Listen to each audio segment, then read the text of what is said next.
Assalamualaikum warahmatullahi wabarakatuh. Perkenalkan, saya Astina Dewi SPD, guru SDN Cedak Kabupaten Probolinggo. Di sini saya akan memaparkan aksi nyata saya modul 1.4 budaya positif. Perkenalkan, beliau berdua adalah fasilitator dan pengajar praktik saya, yaitu Bapak Abdul Jamil dan Bapak Saiful Anwar. Berikut ini adalah rancangan tindakan untuk aksi nyata saya. Yang pertama adalah latar belakang. Murid tidak suka peraturan karena selama ini jika mereka melakukan pelanggaran maka akan mendapatkan hukuman dan cenderung akan mempermalukan diri. Aksi nyata. Yang pertama, menciptakan murid yang merdeka dan disiplin diri yang kuat. 2. Menumbuhkan budaya positif di sekolah dengan meyakini nilai-nilai kebajikan universal. Tolak ukur keberhasilan aksi nyata saya adalah terbentuknya keyakinan kelas melalui kegiatan kesepakatan kelas yang dilakukan wali kelas dan siswa. Kemudian, siswa mampu menerapkan dan menjalankan keyakinan kelas yang telah dibuat. Selanjutnya, lini masa tindakan atau langkah-langkah tindakan yang akan dilakukan. Yang pertama, menghadap kepala sekolah untuk menjelaskan pentingnya penerapan budaya positif dan keyakinan kelas di sekolah, serta meminta izin untuk mendesiminasikan bersama rekan guru. Kedua, mengumpulkan rekan guru untuk melakukan desiminasi pemahaman materi budaya positif atau keyakinan kelas dan segitiga restitusi. 3. Berkoordinasi dan berkolaborasi dengan wali kelas untuk membuat keyakinan kelas di kelas masing-masing. 4. Memantau, merefleksi, dan mengevaluasi keyakinan kelas yang telah dibuat. Berikut merupakan beberapa dukungan yang dibutuhkan. Yang pertama, dukungan dari kepala sekolah, rekan guru, serta murid agar tindakan yang telah disusun dapat dilakukan secara lancar dan menyeluruh. Kedua, dukungan sarana dan prasarana untuk menumbuhkan budaya positif di sekolah. Yang ketiga, dukungan dari orang tua dalam melakukan budaya positif di rumah. Berikut ini merupakan kegiatan desiminasi di sekolah mengenai pemahaman dan pengalaman budaya positif. Assalamualaikum warahmatullahi wabarakatuh. Maulun Basilangeng. Marilah kita panjatkan puji syukur kepada Tuhan Yang Maha Esa karena atas anugerahnya kita bisa berkumpul hari ini di dalam acara desiminasi modul 1 budaya positif oleh Bu Astina Dewi SPD. Sebelum kita mulai acara hari ini, marilah kita berdoa terlebih dahulu. Berdoa mulai. Berdoa selesai. Baik, acara selanjutnya yaitu sambutan oleh Ibu Kepala Sekolah kita, Ibu Suerlina. Dipersilakan kepada Bu Suerlina. Assalamualaikum warahmatullahi wabarakatuh. Maulud Basri yang terhormat Bapak Ibu Guru SDN Cedak.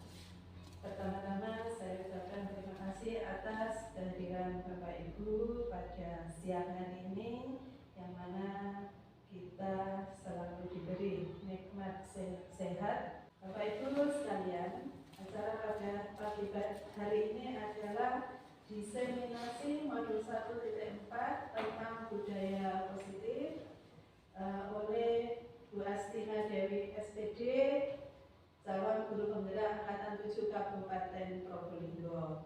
Alhamdulillah Bapak Ibu, Bu Dewi ini sudah lulus di CGP Angkatan 7, sekarang sudah menyelesaikan modul 1 Mudah-mudahan dalam penyelesaian modul-modul berikutnya selalu mendapat kelancaran sehingga nanti pada waktu pelaksanaan CGP ini bisa berjalan lancar dan sukses sampai selesai. Mudah-mudahan dengan adanya Bu Astina Dewi sebagai guru penggerak nanti bisa membawa kita khususnya SDN Cetak menuju ke yang lebih baik lagi. Sambutan saya cukupkan sekian karena masih banyak paparan-paparan yang akan dipaparkan oleh Bu Astina Dewi. Akhirul kalam, wassalamualaikum warahmatullahi wabarakatuh. Wabulun Basuki Langgar. Terima kasih kepada Bu Verlina selaku Kepala Sekolah SDN Cetak. Selanjutnya marilah kita sambut pemateri hari ini, yaitu Bu Astina Dewi SPD dengan tema budaya positif. Persilakan Bu Astina Dewi.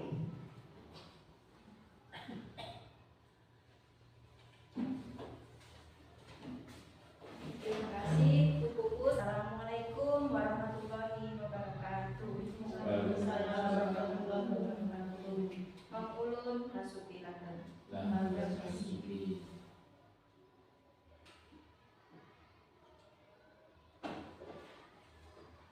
Pertama-tama yang terhormat Ibu Kepala Sekolah SDN Cetak, yang saya hormati Bapak Ibu Guru SDN Cetak. Sebelumnya saya mengucapkan terima kasih atas kehadirannya untuk memenuhi undangan saya berkumpul di ruangan ini guna mengikuti diseminasi modul 1.4 budaya positif. Sebelumnya saya mengucapkan selamat datang Bapak Ibu guru hebat. Mari kita belajar bersama, berkolaborasi, saling mendukung demi mewujudkan disiplin positif di sekolah kita tercinta.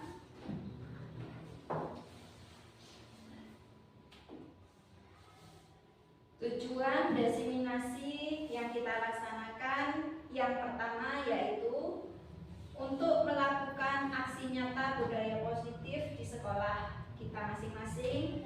Kemudian yang kedua, berbagi sedikit ilmu yang telah dipelajari.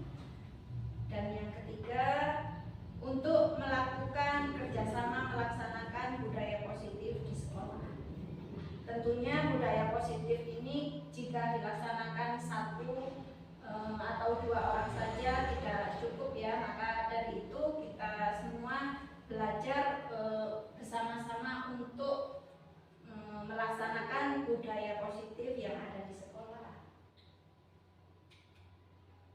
Nah, sebelum kita masuk pada materi budaya positif, alangkah baiknya kita terlebih dahulu harus mengetahui apa itu tujuan dari pendidikan. Menurut Ki Hajar Dewantara, tujuan pendidikan adalah menuntun segala kodrat yang ada pada anak agar mereka dapat mencapai keselamatan dan kebahagiaan yang setinggi-tingginya baik sebagai manusia, sebagai anggota masyarakat.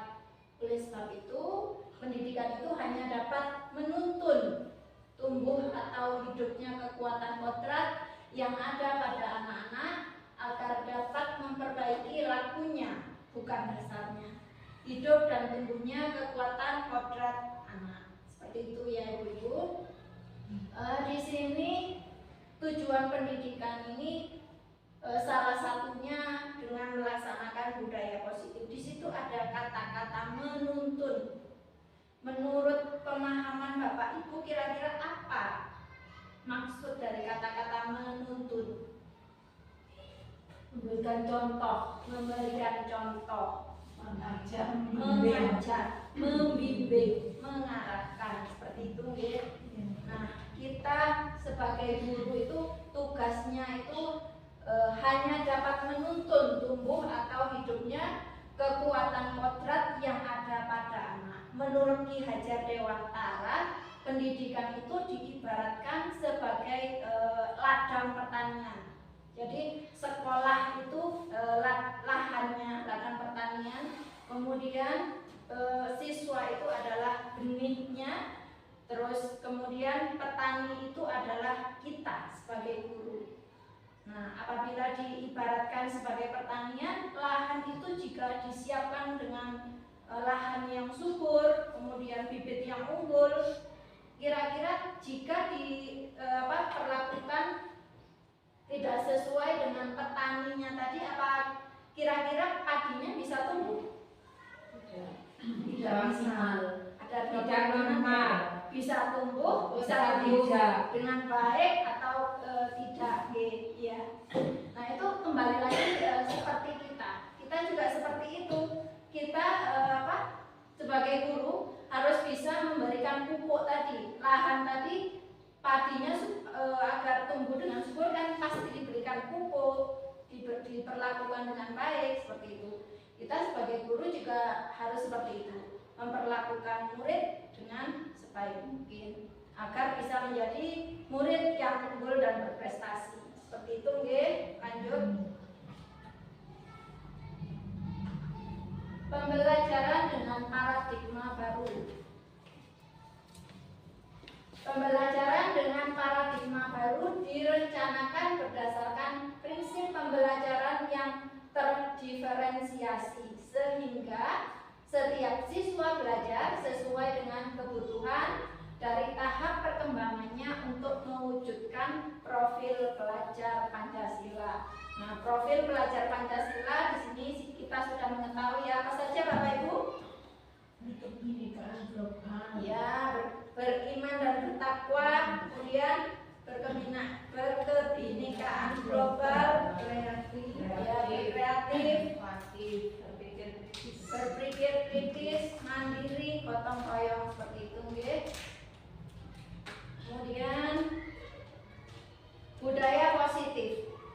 Budaya positif di sekolah berpihak pada murid agar mereka dapat berkembang menjadi pribadi yang kritis, penuh hormat, dan bertanggung jawab sesuai dengan profil pelajar Pancasila. Nah, Bapak Ibu, di sini kita akan mempelajari konsep utama tentang budaya positif. Jadi konsep utama budaya positif yang sudah saya pelajari ini ada 7 poin. Saya mempelajari ke-7 materi ini kurang lebih sekitar 2 minggu, Bapak Ibu. Jadi saya di sini akan menyampaikan ke-7 materi ini kepada Bapak Ibu semua, hanya garis besarnya saja karena kita selebihnya bisa sharing, bisa berdiskusi seperti itu, ya. Jadi diantaranya yang pertama adalah tentang perubahan paradigma belajar. Yang kedua tentang disiplin positif. Yang ketiga adalah kebutuhan dasar manusia. Yang keempat motivasi perilaku manusia. Yang kelima adalah restitusi atau posisi kontrol guru. Yang keenam keyakinan kelas. Dan yang ketujuh adalah segitiga restitusi.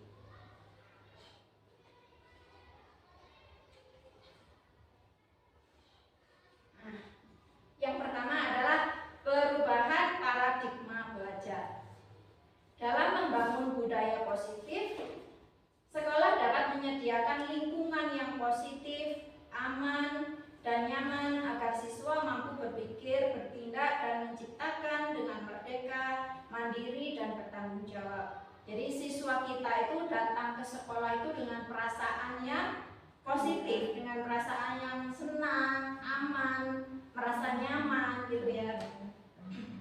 Kemudian selanjutnya adalah disiplin sangat berkaitan dengan kontrol guru terhadap siswa. Nah, ini mungkin yang sudah kita lakukan selama ini, ya Bapak Ibu, mungkin kita tidak terasa. Anak-anak itu melaksanakan disiplin di sekolah itu mungkin karena kontrol kita, kontrol guru.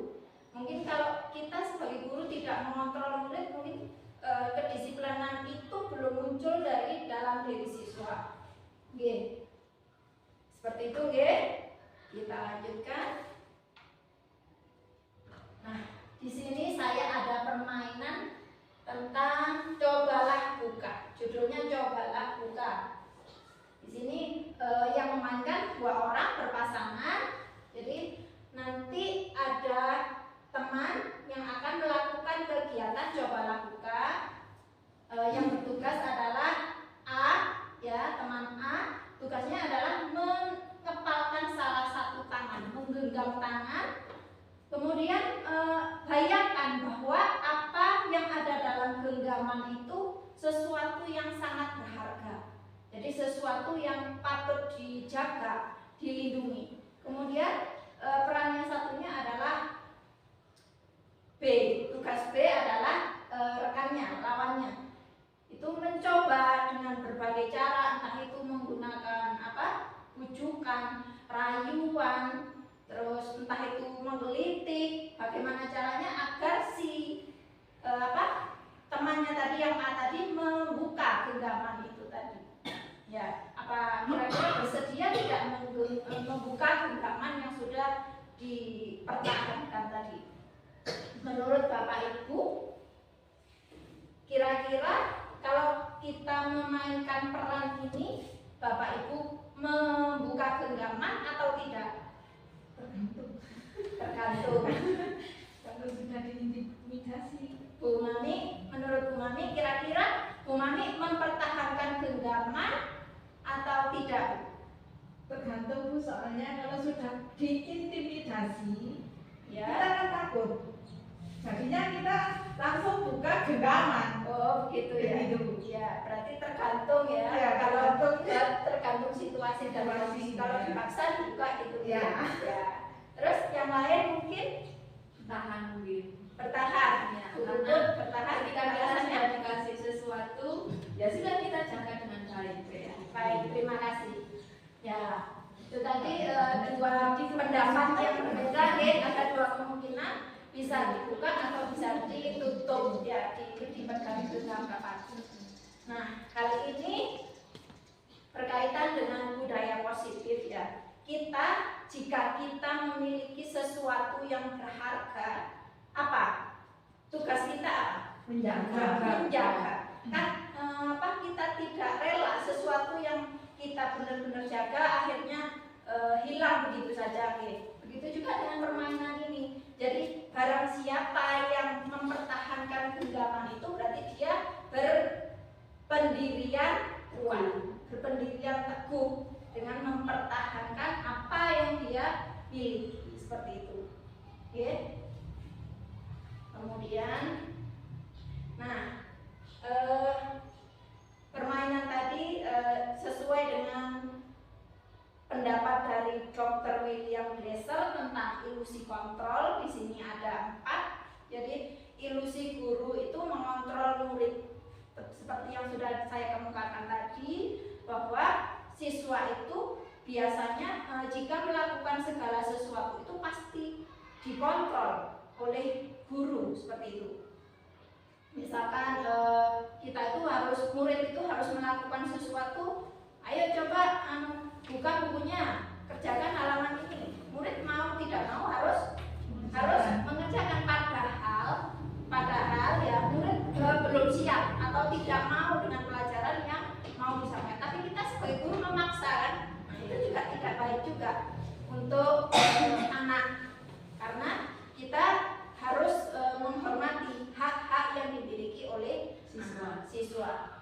Kemudian yang kedua adalah ilusi bahwa semua penguatan positif itu sangat bermanfaat. Jadi kadang kita itu memberikan semangat yang positif. Ayolah, kamu harus belajar dengan rajin supaya kamu lulus. Misalnya kalau kelas 6, kamu belajarnya ditingkatkan lagi ya supaya nilainya bagus. Nah, itu bisa juga menjadi penguatan yang positif dan juga bermanfaat bagi siswa. Kemudian yang ketiga adalah ilusi bahwa kritik membuat orang merasa bersalah, menguatkan karakter. Nah, ini sangat sering kali kita lakukan, terutama saya. Kadang saya lakukan juga terhadap anak saya, terhadap siswa saya ya. Ini kalau kita itu istilahnya membuat anak kita itu merasa bersalah. Ayolah kamu itu belajarlah yang rajin, kasihan orang tuamu di rumah kerja keras, banting tulang, kalau kamu tidak belajar dengan sebaik mungkin, nanti nilai kamu tidak bagus. Akhirnya anak kan merasa bersalah. Kadang dalam hal sesuatu hal anak-anak itu kadang menangis ya, karena dia merasa salah, merasa dia itu tidak diterima oleh orang lain. Dan kemudian yang keempat adalah ilusi bahwa orang dewasa memiliki hak untuk memaksa. Nah itu, mau tidak mau, keinginan anak itu harus patuh. Manut wis. Ya, kamu harus patuh pada perintah ayah ibu. Kamu harus patuh pada perintah bapak ibu guru, seperti itu ya. Padahal anak-anak itu sebetulnya dalam hatinya memberontak, tidak serta-merta setuju dengan pendapat yang disampaikan oleh orang dewasa. Jadi itu ada 4 ilusi kontrol yang sudah disampaikan oleh Dr. William Besser. Kemudian kita memasuki yang kedua adalah budaya positif. Disiplin positif, disiplin positif. Sebelumnya menurut Bapak Ibu, kira-kira apa makna kata disiplin menurut Bapak Ibu?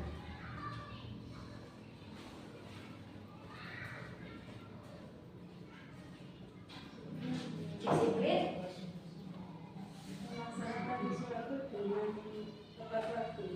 melaksanakan sesuatu dengan tepat waktu. Nah, ya, melaksanakan sesuatu dengan tepat waktu. Nah, sebetulnya disiplin ini berasal dari bahasa Latin, yaitu disiplina, yang artinya adalah belajar. Jadi disiplin ini membuat orang menggali potensi menuju sebuah tujuan apa yang dia hargai. Namun dalam budaya kita ini, makna kata disiplin ini telah berubah menjadi sesuatu yang dilakukan seseorang pada orang lain untuk mendapatkan kepatuhan.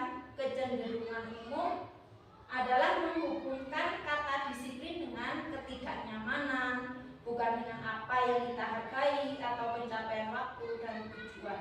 Misalnya, contohnya kalau kita mendengar kata disiplin saat ini, misalkan Bapak Ibu pergi ke kantor atau ke bank misalnya, kan harus wajib memakai masker ya Bapak Ibu.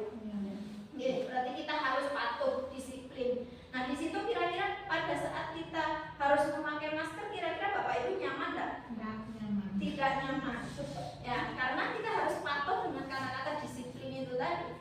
Jadi disiplin di sini tidak menimbulkan ketidaknyamanan ya, bukan dengan apa yang kita hargai atau pencapaian waktu dan tujuannya. Nah, di sini sesungguhnya arti kata disiplin itu adalah kemampuan memerintah diri sendiri dalam mengontrol, menguasai diri untuk memilih tindakan yang mengacu pada nilai-nilai yang kita hargai dengan penuh tanggung jawab tanpa terperintah oleh orang lain. Jadi kita melaksanakan sesuatu hal itu tanpa karena disuruh orang lain, tapi muncul dari dalam diri sendiri. Jadi nilai-nilai yang kita hargai adalah nilai kebajikan, sifat positif manusia yang merupakan tujuan mulia yang ingin dicapai setiap individu, yaitu nilai-nilai dalam profil pelajar Pancasila. Yang ketiga adalah kebutuhan dasar manusia. Jadi realitas kebutuhan setiap orang itu berbeda-beda. Jadi kita harus berusaha memahami pandangan orang lain tentang dirinya. Setiap orang itu pasti memiliki gambaran yang berbeda-beda. Nah, kita selaku guru itu harus mengetahui kebutuhan dasar dari anak didik kita sehingga kita mampu untuk bertindak apa. Jadi jangan sampai salah untuk melangkah atau bertindak.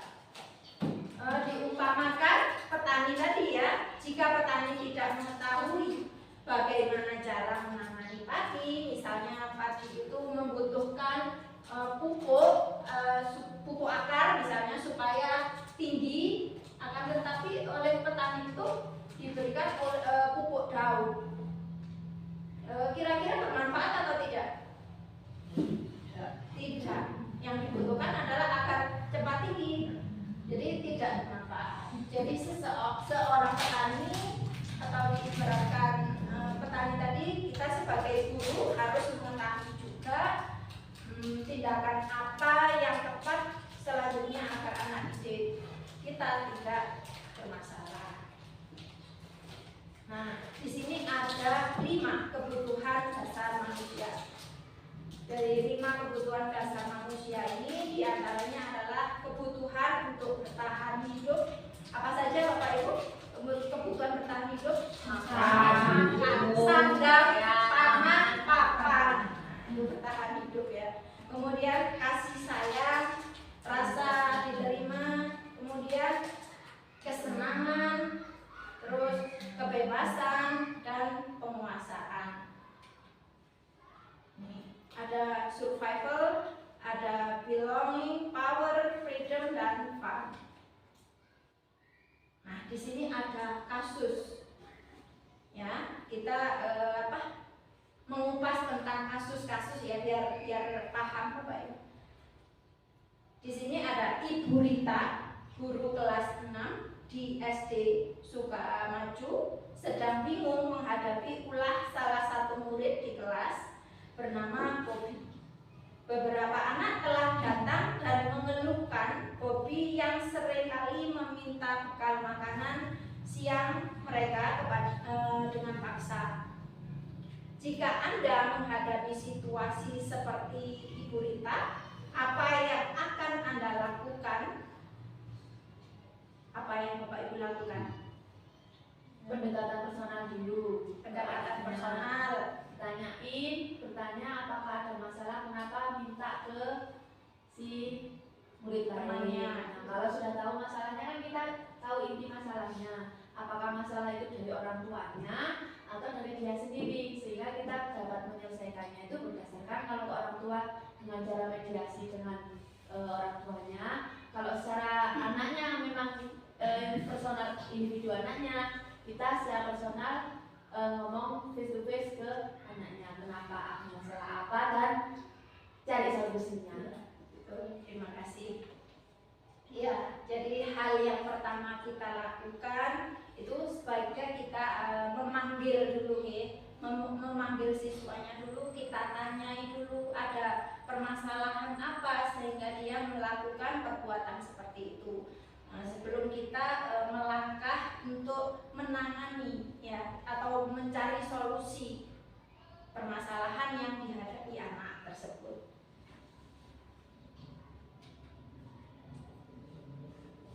Nah, dalam konteks penerapan disiplin positif, Ibu Rita tadi sebaiknya harus tahu dulu ya alasan Bobby yang sudah disampaikan oleh Ibu Puput tadi, seperti yang disampaikan Ibu Puput tadi, yaitu melakukan tindakan agar mengetahui kebutuhan mana yang sedang berusaha dihadapi oleh Bobby. Kemungkinannya di sini ada 5 alasan ya yang kenapa Bobby melakukan hal tersebut. Yang pertama, mungkin karena Bobby itu lapar dan orang tuanya tidak membawakan bekal makan siang, sehingga Bobby bisa melakukan perbuatan seperti tadi. Kemudian hal yang kedua bisa terjadi karena mungkin Bobby, teman Bobby menjadi perhatian terhadap Bobby. Ya, mungkin Bobby di sini selalu ingin diperhatikan karena ingin dalam diri Bobby itu butuh perasaan cinta, kasih, ingin disayang gitu ya. Jadi dia mencari-cari perhatian saja kepada temannya agar Pak Guru, Bu Guru atau temannya itu mengasihi, memberi makanan kepada dia. dia merasa hebat karena temannya menjadi takut kepadanya dan menuruti semua perintahnya. Jadi mungkin di sini Bobby itu memiliki jiwa pemimpin. Dia itu ingin selalu dihormati, dia itu ingin selalu disegani oleh temannya. Dia selalu ingin menjadi yang terhebat gitu ya. Jadi dia itu berlagak seperti itu. Kemudian kemungkinan yang keempat, mungkin Bobby itu merasa bosan dengan bekal yang dibawakan oleh orang tuanya itu saja. Mungkin hanya dibawakan roti. Ada temannya yang bawa nasi goreng misalnya, dia pengen, itu bisa terjadi. Kemudian yang kelima, Bobby hanya iseng dan menikmati ekspresi wajah temannya yang salah. Jadi Bobby di sini mungkin senang lihat temannya nanti marah, kesal, dia senang menggoda saja. Kenapa kamu kok mengambil makanan temannya? Nggak apa-apa Bu, saya cuma senang aja. Seperti itu ya. Jadi perasaan senang. Jadi 5 kemungkinan itu bisa terjadi pada Bobby. Alasannya seperti itu. Selanjutnya, yang keempat, semua perilaku memiliki tujuan, yaitu tentang teori motivasi perilaku manusia. Di sini saya akan mengambil contoh dulu tentang guru ya, kita ya. Jika misalkan kita diminta untuk mengikuti pelatihan bersama pengawas sekolah di luar jam sekolah, kira-kira Bapak Ibu mau nggak melaksanakan? Ya iya ya tidak. Di luar jam sekolah ya. Jadi kemungkinannya iya dan tidak ya. Tapi kemungkinan besar iya. Ya.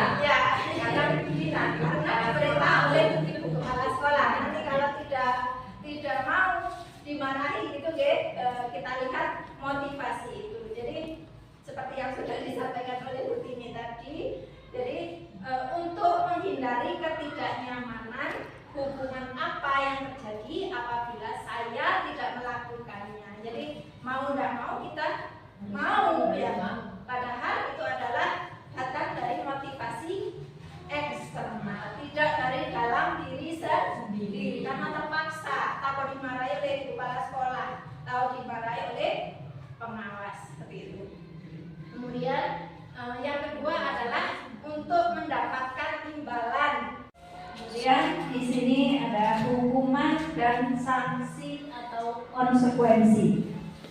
Ini ada kasus Iva kurang menguasai pelajaran matematika, sehingga pada saat pelajaran tersebut berlangsung, dia lebih banyak berdiam diri atau menggambar di buku pelajarannya.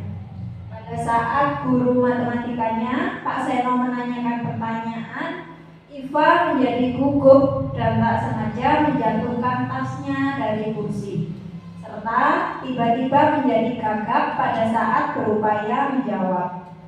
Seluruh kelas pun tertawa melihat perilaku Iva yang berbicara tergagap dan terkejut tersebut. Pak Seno pada saat itu membiarkan teman-teman Iva menertawakan Iva yang tergagap dan malu luar biasa. Dan malahan minta Iva untuk maju ke depan dan berdiri di depan kelas sambil menunjuk hidungnya karena tidak bisa menjawab pertanyaan dari Pak Seno. Di kelas makin gaduh, anak-anak pun tertawa melihat Iva di depan kelas memegang ujung hidungnya. Jadi Iva maju ke depan sambil menunjuk hidungnya gini. Nah, menurut Bapak Ibu, apakah Anda setuju dengan tindakan yang dilakukan oleh Pak Seno terhadap Iva? Tidak setuju, Mengapa kok tidak setuju? Mungkin anak yang ditunjuk oleh Pak Seno itu semakin malu, apalagi sudah ditertawakan sama teman-temannya. Sebaiknya sebagai guru itu tidak seperti itu. Jangan ditertawakan dan anak itu maksudnya guru itu ngomongnya pelan. Kenapa kamu seperti itu? Gitu. Atau dipanggil sendiri anak itu kenapa sampai begitu? Jadi tidak sepengetahuan temannya seperti itu. Nah, Mungkin anak semakin malu nanti. Ya, itu mungkin akan semakin merusak mental anak. Ya, jadi kita itu jika akan memberitahu murid atau siswa atau kita memarahi anak itu sebaiknya jangan di depan temannya. Itu menjaga perasaan anak agar dia itu tidak hilang rasa percaya dirinya seperti itu. Jadi saya juga tidak setuju seperti yang disampaikan oleh Bu Tini tadi. Jadi menurut tindakan Pak Seno terhadap Iva itu adalah sebuah konsekuensi atau hukuman. Yang dilakukan Pak Seno tadi sebuah konsekuensi atau hukuman. Apa kira-kira Bapak Ibu?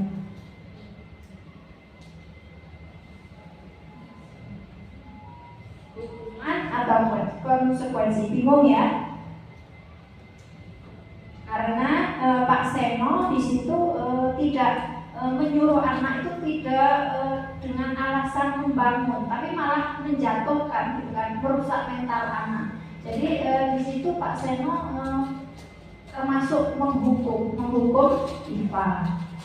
Karena pada dasarnya konsekuensi itu hampir sama, tidak sama ya, mengingatkan akan tetapi memberikan solusi dengan hal-hal yang lebih baik.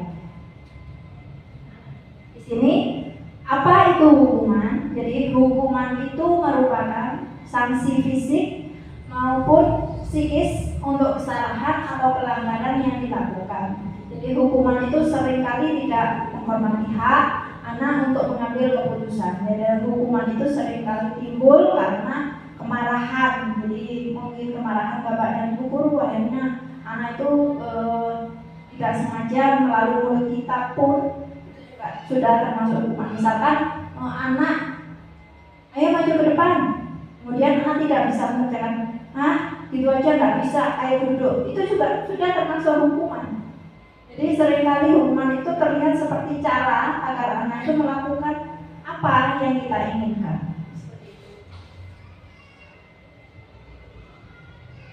Selanjutnya konsekuensi. Apa itu konsekuensi? Konsekuensi ini adalah perilaku yang berfokus mengajarkan anak bagaimana bertingkah laku lebih baik ke depannya. Jadi konsekuensi itu memberikan pilihan atau jalan keluar bagi si anak. Jadi apabila dia melanggar, dia diberikan pilihan untuk menemukan jalan keluarnya. Jadi orang tua atau guru itu bisa mengajarkan tentang sebab akibat dari apa yang dilakukan oleh anak. Jadi misalnya seperti ini, anak-anak di dalam kelas dia merusak buku temannya, maka konsekuensinya bagaimana Bapak Ibu? Mengganti. Ya, jadi dia tahu sudah melakukan perbuatan salah karena merusak buku, maka konsekuensinya, rasa tanggung jawabnya dia harus mengganti. Jadi itu, jadi konsekuensi itu memberikan pilihan dan jalan keluar kepada anak. Jadi tidak serta-merta merusak dihukum gitu. Tidak seperti itu ya. Nah, untuk biar tidak bingung di sini membedakan antara hukuman dan konsekuensi, kita belajar memilah-milah, membedakan. Di sini ada 6 peristiwa, diantaranya 1. Lari mengelilingi lapangan 2 kali karena terlambat hadir di sekolah. Jadi misalkan guru memberikan ini kepada siswa, disuruh lari mengelilingi lapangan 2 kali karena dia terlambat hadir ke sekolah. Maka ini merupakan hukuman atau konsekuensi menurut Bapak Ibu? Hukumannya. Karena di sini dia sudah tahu terlambat, jadi malah disuruh lari, gitu ya. Tidak membangun, jadi anak tambah capek. Kalau terlambat, malah disuruh lari pula. Kemudian yang kedua, membersihkan coretan yang dibuatnya di meja belajarnya. Ini hukuman atau konsekuensi? konsekuensi. Jadi ini tahu ya, dia salah melakukan coretan di bangkunya, kemudian maka dia harus bertanggung jawab untuk membersihkan meja belajarnya. Ini konsekuensi. Kemudian yang ketiga, murid diminta push up 15 kali karena tidak memakai masker. Hukuman. Yang keempat, menggantikan kertas tugas milik temannya yang ia rusak. Konsekuensi. Berjemur di lapangan pada jam 12 siang karena mengobrol dengan teman. Hukuman. Murid diminta bertelanjang kaki sepanjang hari karena tidak menggunakan sepatu warna hitam sesuai peraturan sekolah. Hukuman atau konsekuensi? Hukuman. Ya, ini mungkin rancu ya, mungkin hukuman atau konsekuensi, tapi ini lebih mengarah pada hukumannya. Sedikit banyak sudah tahu bedanya antara hukuman dan konsekuensi, ya Bapak Ibu. Lanjut, konsep disiplin dengan identitas gagal. Mengapa hukuman dan penghargaan ini disebut sebagai identitas gagal? Karena hukuman ini nanti pasti akan berdampak menyakitkan bagi siswa. Selain itu menimbulkan tidak nyaman, murid menjadi takut, memaksa, murid akhirnya menyembunyikan kesalahan, ya karena takut hukuman tadi, akhirnya dia menjadi rendah diri. Kemudian penghargaan. Jika kita memberi penghargaan yang berlebihan seperti memberikan hadiah tadi, itu sebetulnya juga kurang efektif kalau kita memberikan hadiah yang terlalu gitu ya, tidak efektif, bisa merusak hubungan atau sifat iri. Misalkan di dalam kelas kita memberikan hadiah pada salah satu anak yang mungkin di sini nilainya bagus, kemudian teman yang nilainya kurang bagus, maka bagaimana perasaannya? Akan timbul perasaan iri. Kok itu saja yang dikasih, padahal dia juga tahu dia tidak seperti temannya, nilainya kurang, tapi perasaan itu akan muncul sehingga merusak hubungan. Jadi muncul sifat iri. Kemudian mematikan kreativitas. Nah, seperti yang sudah dikemukakan tadi ya, apabila kita ada anak yang melakukan hal baik, kita sedikit memberikan hadiah, akhirnya anak menjadi ketergantungan. Oh, saya berbuat seperti itu aja, pasti diberi hadiah. Jadi tidak muncul dalam diri anak. Kemudian menghukum dengan sistem ranking. Mungkin ini sistem ranking ini sekarang itu mungkin tidak boleh ya Bapak Ibu. Kenapa? Jadi sistem ranking ini juga dapat merusak atau merusak mental anak, karena pada saat ujian misalnya melihat rapor ada anak yang ranking 1, 2, 3, dia merasa senang karena prestasinya bagus. Tapi bagaimana dengan anak yang nilainya itu masih sangat kurang atau tidak mendapatkan ranking? Dia akan merasa berkecil hati, dia akhirnya merasa gimana ya, orang tuanya juga seperti itu. Orang tuanya juga merasa anakku tidak pintar di sekolah, belajarnya seperti ini gitu. Jadi sistem ranking ini juga tidak baik, tidak bagus. Kemudian merampas hak menghargai dirinya. Selanjutnya, konsep disiplin dengan identitas sukses. Sekarang identitas sukses yaitu terdiri dari konsekuensi dan restitusi. Jadi konsekuensi tadi yang sudah kita amati tadi ya, ini dampaknya bisa berjangka pendek, perlu memonitoring berkelanjutan. Jadi apabila kita memberikan hal positif, masukan positif kepada siswa, ini perlu dimonitoring agar selalu terpantau. Kemudian stimulus atau respon, murid menghormati peraturan.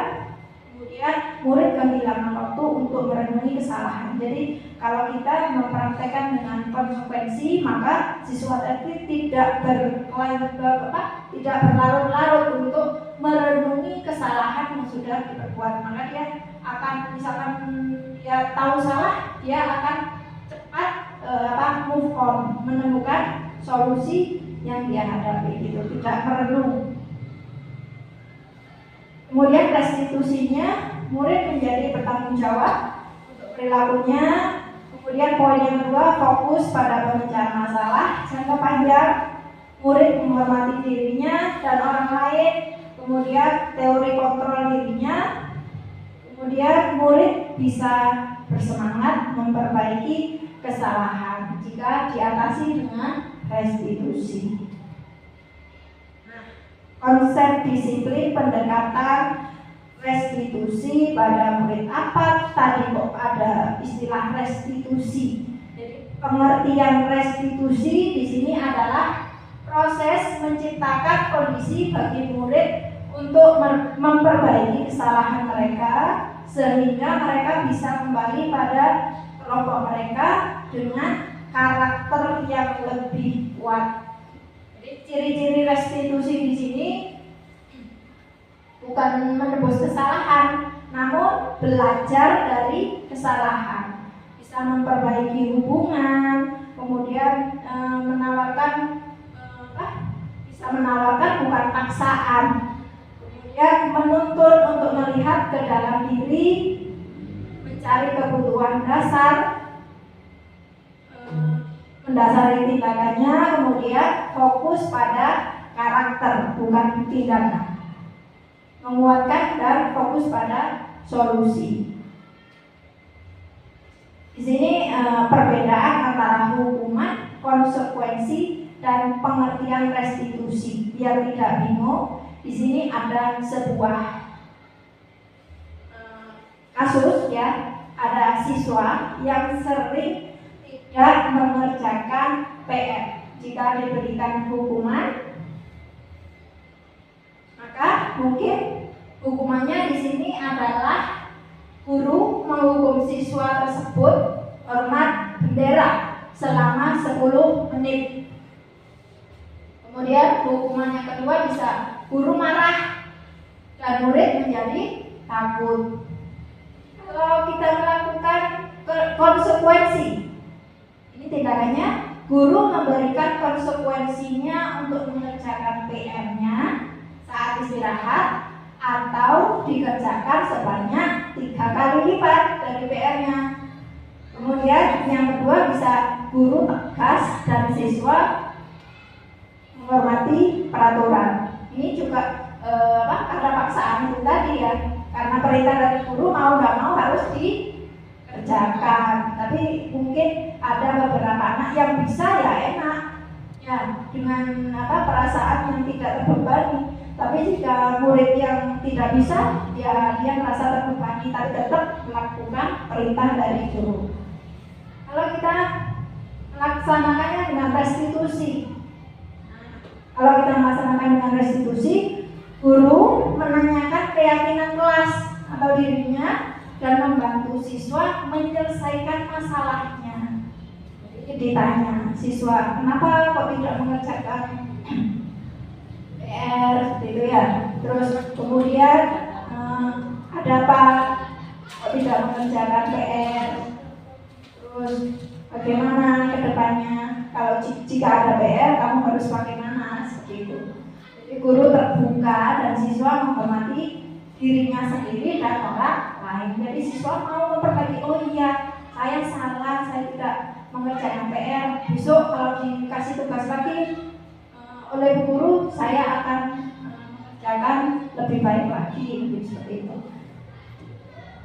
Selanjutnya di sini ada restitusi. Jadi 5 posisi kontrol guru. Jadi Bapak Ibu termasuk yang mana ini? Di situ ada penghukum, pembuat rasa bersalah, teman, pemantau, atau manajer. Bapak Ibu yang mana?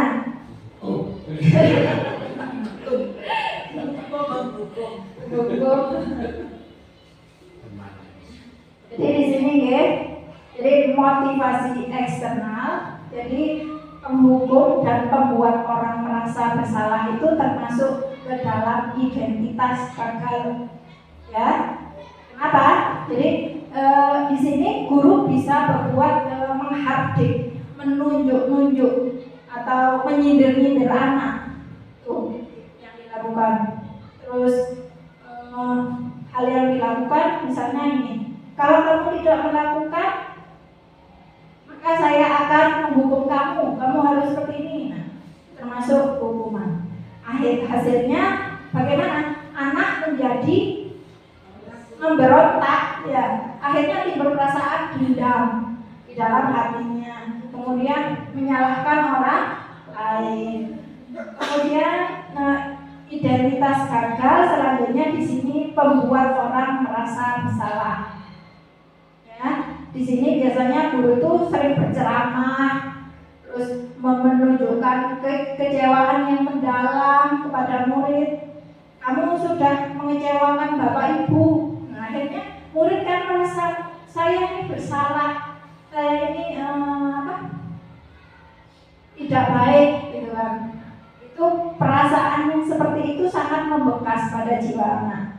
Jadi ini menyembunyikan atau menyangkal, anak bisa berbohong, bisa menyangkal. Kemudian identitas berhasil atau sukses di sini ada apa saja? Kita memposisikan sebagai teman, pemantau, dan manajer. Kalau sebagai teman, di sini guru membuatkan alasan untuk muridnya.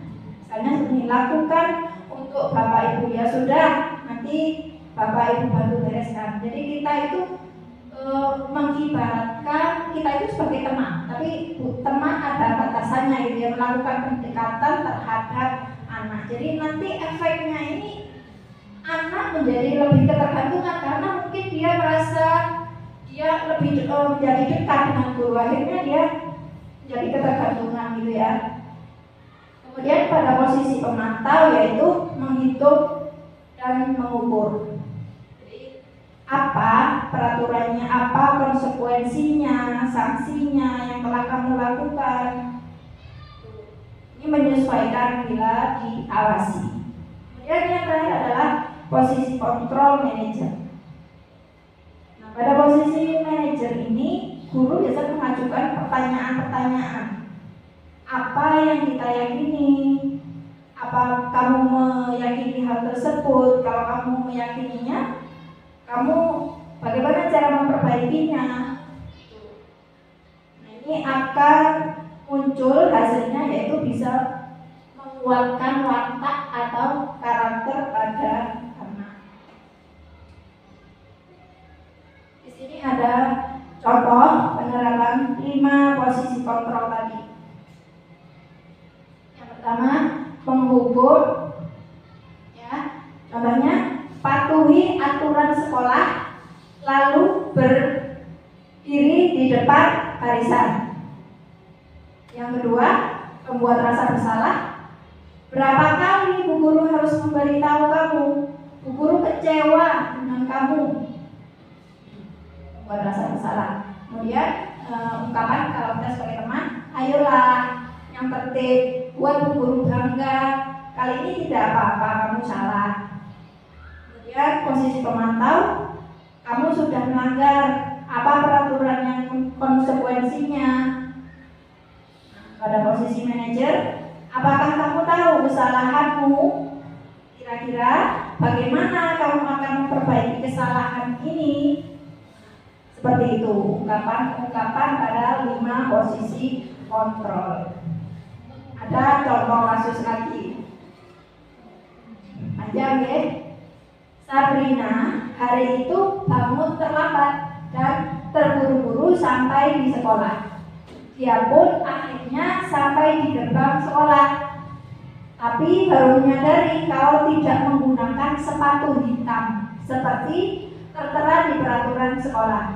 Di depan pintu kelas, Pak Lukman memperhatikan sepatu Sabrina yang berwarna putih.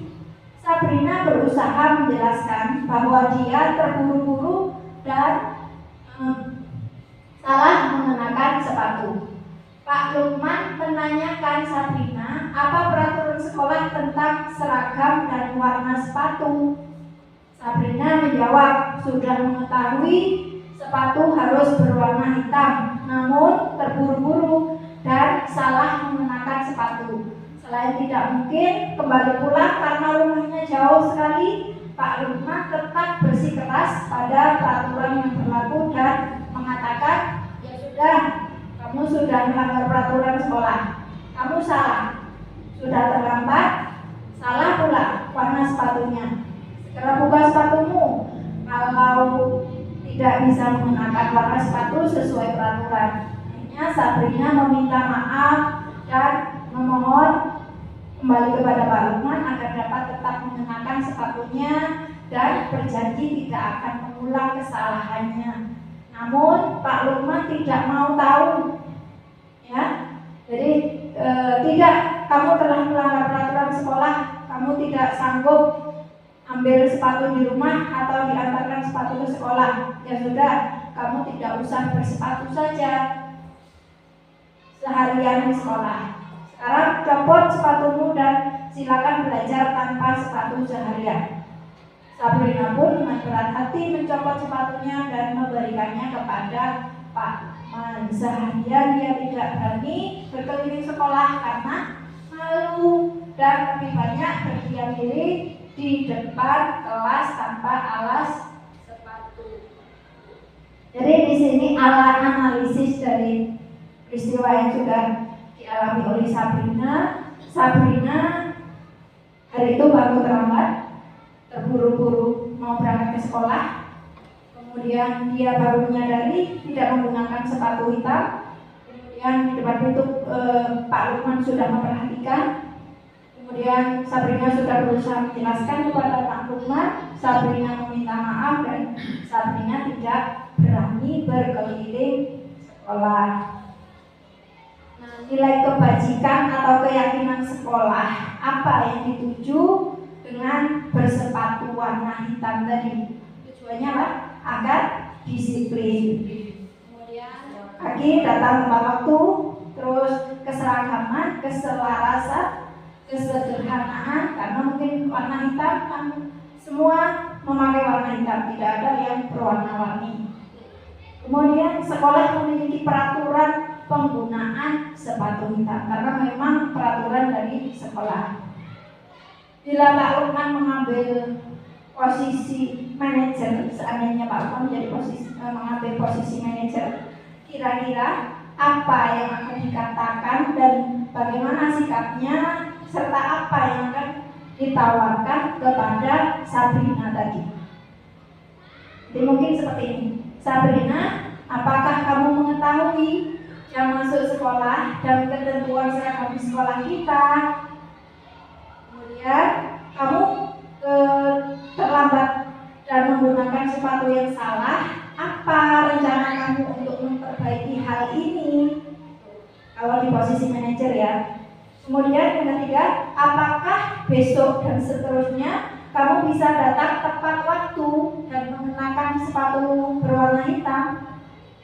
Terus, baiklah, saya hargai usahamu untuk memperbaiki diri. Jadi sikap yang dilakukan Pak Lukman seperti itu ya. Sebaiknya menggunakan bahasa tubuh yang tidak kaku, kemudian bahasanya halus, ya, dan tidak menunjukkan rasa amarah kepada siswa sehingga siswa tidak takut dan tidak kecewa. Yang ditawarkan ke Sabrina bisa ya, jadi sepatu kamu tidak sesuai dengan peraturan sekolah. Kira-kira rencana kamu untuk memperbaiki hal ini apa? Apakah kamu sanggup untuk tidak mengulangi kesalahan hari ini? Seperti itu. Jadi kesimpulannya di sini, sebagai seorang guru kita harus menjadi seorang manajer dan teman bagi murid sehingga murid akan merasa merasa selalu mendapatkan perhatian ya, dan kebutuhan serta menyadari setiap kesalahannya dan mau berusaha memperbaikinya. Kemudian di sini sudah yang keenam ya, keyakinan kelas. Keyakinan kelas di sini adalah nilai-nilai kebajikan atau prinsip-prinsip universal yang disepakati bersama secara universal, lepas dari perbedaan agama, suku, negara, dan bahasa.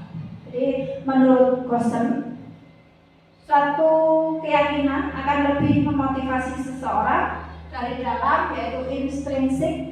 Seseorang akan lebih bersemangat untuk menjalankan keyakinan daripada hanya sekedar mengikuti peraturan. Nah, peraturan di sini akan selalu peraturan di sini mungkin contohnya selalu kembalikan buku pada tempatnya. Jadi keyakinan kelas, nilai yang bisa yang diyakini itu, kalau kita dengan keyakinan maka akan muncul rasa tanggung jawab. Tapi kalau dengan peraturan selalu kembalikan buku pada tempatnya, itu berarti kan karena faktor eksternal ya, karena disuruh tadi, karena disuruh oleh Bapak Ibu, tidak muncul dari dalam diri sendiri. Kalau kita menggunakan keyakinan kelas, maka itu muncul dari dalam diri sendiri. Dia mempunyai rasa tanggung jawab, maka dia harus tanpa disuruh pun dia mengembalikan buku. Kemudian dilarang mengganggu orang lain, itu peraturan. Kalau keyakinan kelas, muncul perasaan menghargai orang lain dan diri sendiri. Nah, bagaimana di sini cara pembentukan keyakinan kelas? Nah, keyakinan kelas itu biasanya lebih abstrak dari peraturan. Kemudian berupa pernyataan yang universal secara umum, dibuat dalam bentuk yang positif. Di sini tidak ada kata-kata tidak boleh, jangan, itu tidak ada. Kemudian keyakinan kelas jangan panjang-panjang, sedikit saja namun mudah diingat oleh anak. Kemudian sesuai dengan kondisi kelas masing-masing, sesuai dengan kondisi kelas Bapak Ibu. Di sekolah akan mudah diterapkan. Kemudian semua warga kelas sekolah bisa dilibatkan untuk membuat keyakinan kelas ini. Nah, di sini ada salah satu kegiatan yang sudah saya lakukan untuk membuat keyakinan kelas di kelas 6 bersama murid. Yang pertama dilakukan yaitu berdiskusi tentang peraturan.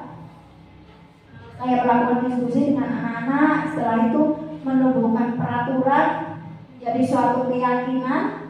Setelah itu, setelah terbentuk, maka keyakinan tersebut akan ditempelkan di kelas.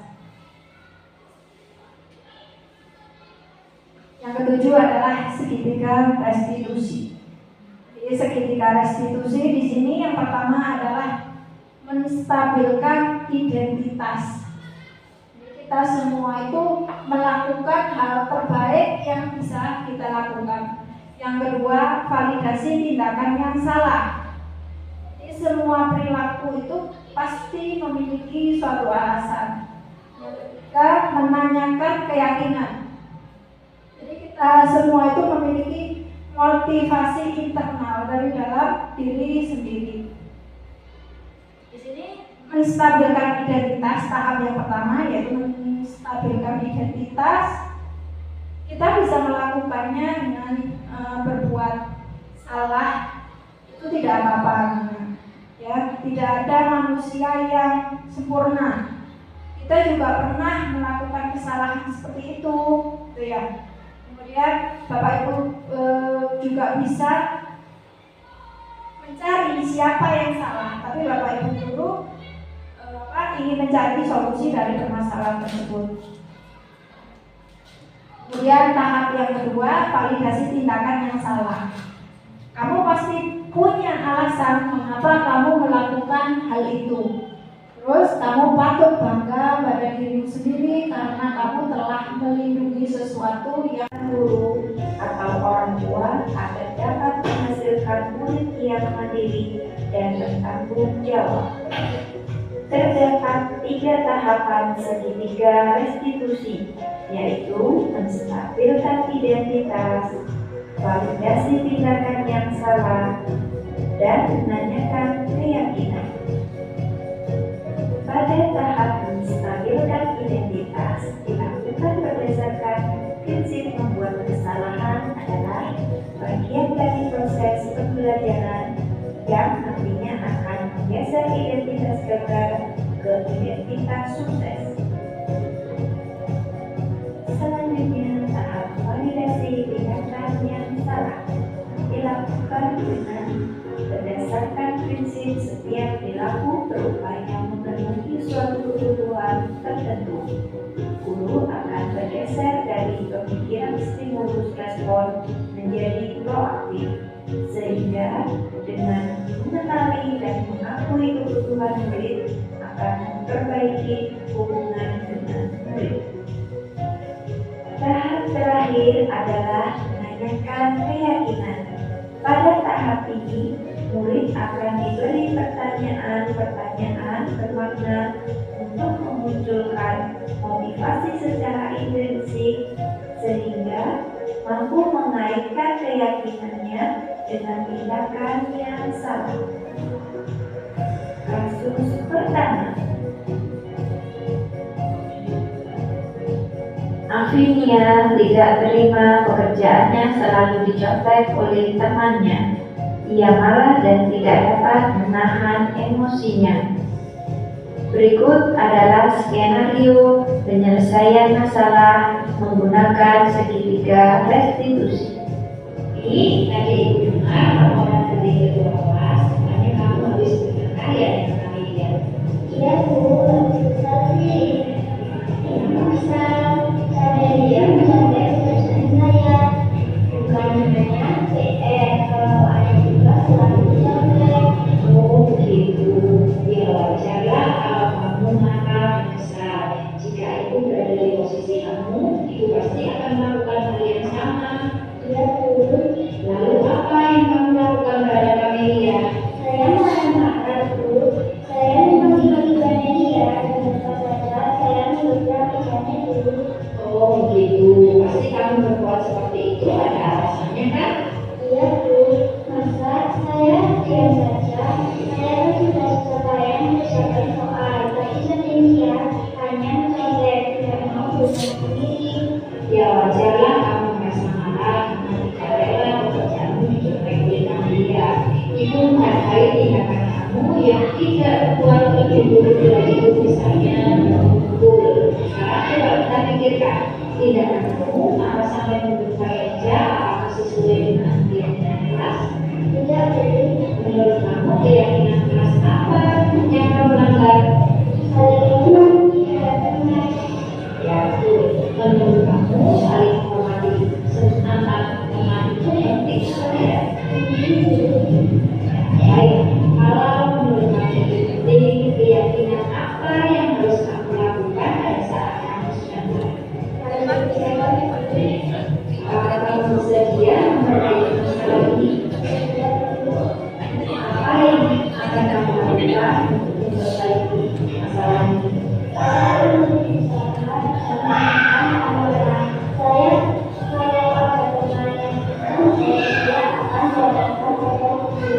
Ya, tepat sekali tindakan kamu nak. Tetap semangat ya. Sekarang kamu boleh mulai kelas. Terima kasih Bu. Sama-sama.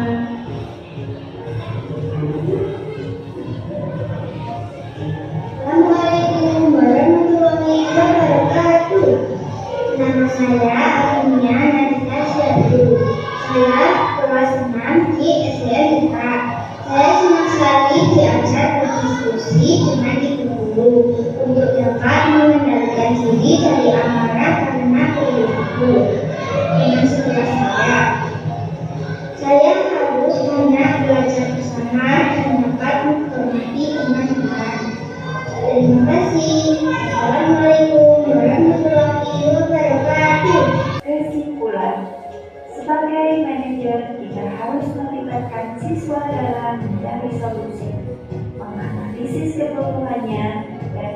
mengarahkan siswa untuk memenuhi kebutuhannya. Penerapan restitusi dengan tahapan segitiga restitusi akan menghasilkan solusi pemecahan masalah yang efektif. Dalam menentukan keyakinan sekolah haruslah sesuai dengan nilai kebajikan universal sehingga akan lebih mudah diterima oleh anak. Terima kasih sudah menyaksikan video ini. Salam guru penggerak. Nah, itu tadi ya Bapak Ibu, jadi kegiatan segitiga restitusi yang sudah saya laksanakan bersama anak-anak di dalam kelas. Jadi dalam penerapan program disiplin positif tadi ya, jadi hendaknya guru itu memiliki standar kepribadian profesional dan sosial yang baik, jadi di mana guru mampu berefleksi pada posisi kontrolnya. Jadi saat ini bagaimana perjalanan dirinya sebagai seorang AMO atau posisi manajer yang menuntun murid-murid menjadi insan yang mandiri, merdeka dan bertanggung jawab sesuai dengan standar nasional pendidikan. Jadi itu tadi ya Bapak Ibu, semoga sesi belajar kita pada hari ini membawa manfaat sehingga dapat mewujudkan profil pelajar Pancasila. Salam merdeka belajar. Terima kasih. Bapak Ibu, terima kasih atas materi hari ini.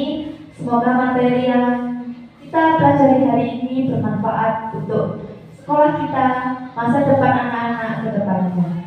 Itulah tadi destinasi dari Ibu Astina Dewi. Semoga bermanfaat.